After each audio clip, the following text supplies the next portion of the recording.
The years 1880 to 1914 formed one of the most explosive periods of growth in global history.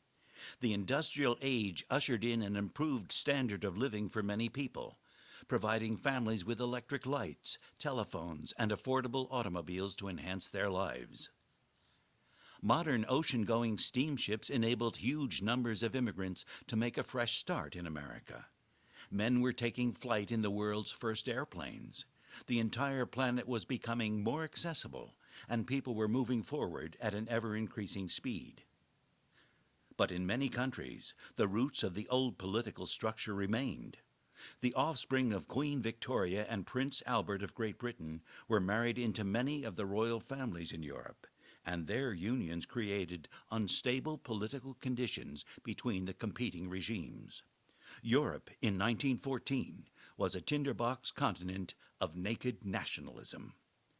The most ambitious of the imperial rulers was Kaiser Wilhelm II, Emperor of Germany.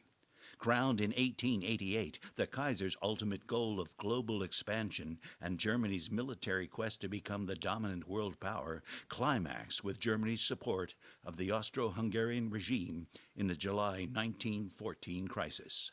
This ignited the First World War.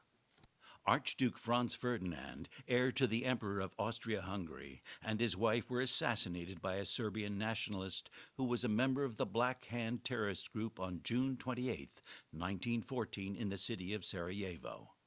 The shooting sparked an international cataclysm, which set in motion alliances and treaties formed between every major European power. Austria-Hungary declared war on Serbia on July 28, 1914.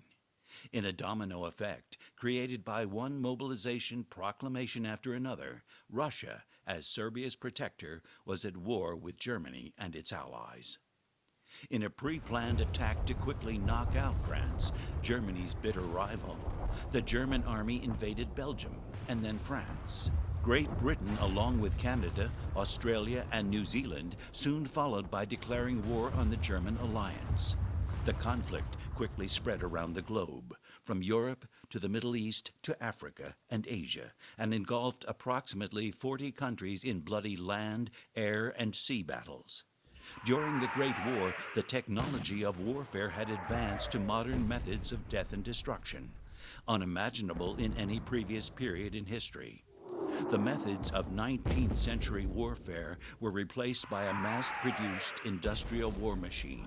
Heavy machine guns, aircraft, poison gas, barbed wire, flamethrowers, and the first mechanized land fighting vehicle, the tank.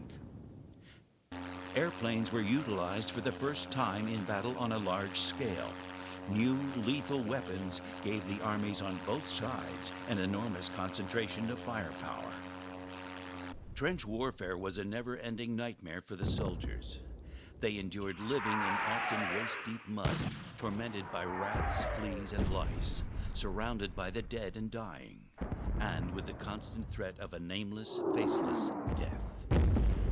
Machine guns were so effective that they kept both sides from gaining a breakthrough in the enemy lines, and contributed to the unprecedented death toll and the stalemate that immobilized the Western Front into 4 years of living hell. An entire generation of Europe's youth was crucified on the barbed wire of political and nationalistic ambitions. At the outbreak of the Great War in Europe in 1914, the United States pursued a policy of non-intervention. President Woodrow Wilson was determined to preserve U.S. neutrality, and most Americans did not want to become involved in a European war. But as the war progressed, American sympathies increasingly favored the Allies. Remington Arms in Bridgeport, Connecticut, was among the largest munitions factories in the world. It manufactured firearms and ammunition for France, Great Britain, and Imperial Russia, as well as 50% of the U.S. Army's small arms and cartridges. Even before the United States officially entered the war, American volunteers were fighting alongside the Allies in Europe. They enlisted in the Canadian or British armies, the French Air Force, and the French Foreign Legion. thousands of American men and women served in France as ambulance drivers and nurses in field hospitals near the front lines. A series of events altered President Wilson's attitude toward the Great War. The RMS Lusitania, a prominent British passenger liner, was attacked and sunk by a submerged German U-boat on May 7, 1915. The Lusitania went down in the Irish Sea in 18 minutes, and among the 1,200 civilians who drowned were 128 Americans. Early in 1917, a telegram sent by the German Foreign Secretary, Arthur Zimmermann, to the German ambassador in Mexico was intercepted by the British. The Germans wanted a secret pact with the Mexican government in the event that the United States entered the war. Germany promised Mexico portions of the United States in return for their joining the war against America. The U.S. Congress formally declared war on Germany and its allies on April 6, 1917. The United States Navy sent surface forces to guard the waters around Great Britain and the merchant convoys crossing the Atlantic. In May of 1917, the Selective Service Act was passed, and 2.8 million American men were drafted into the military. They were sent to training camps across the U.S. and then deployed to serve overseas. The June 1917 arrival of the American Expeditionary Forces was a crushing blow to German morale, and in the summer and autumn of 1918, they broke the stalemate between the two sides. Lafayette, we are here. In 1914, Washington, Connecticut was a rural community with a population of approximately 1,700 people.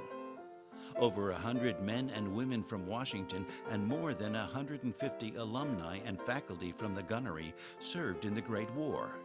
Many were soldiers in the famous 26th Yankee Division and the 82nd All-American Division. Among the Washington men who lost their lives were Louis Paul Gage of the 325th Infantry, 82nd Division, and Francis Elliott Seeley and Warren Buckingham Mitchell of the 102nd Infantry, 26th Division. Many others were severely wounded in the war and lived shortened lives as a result.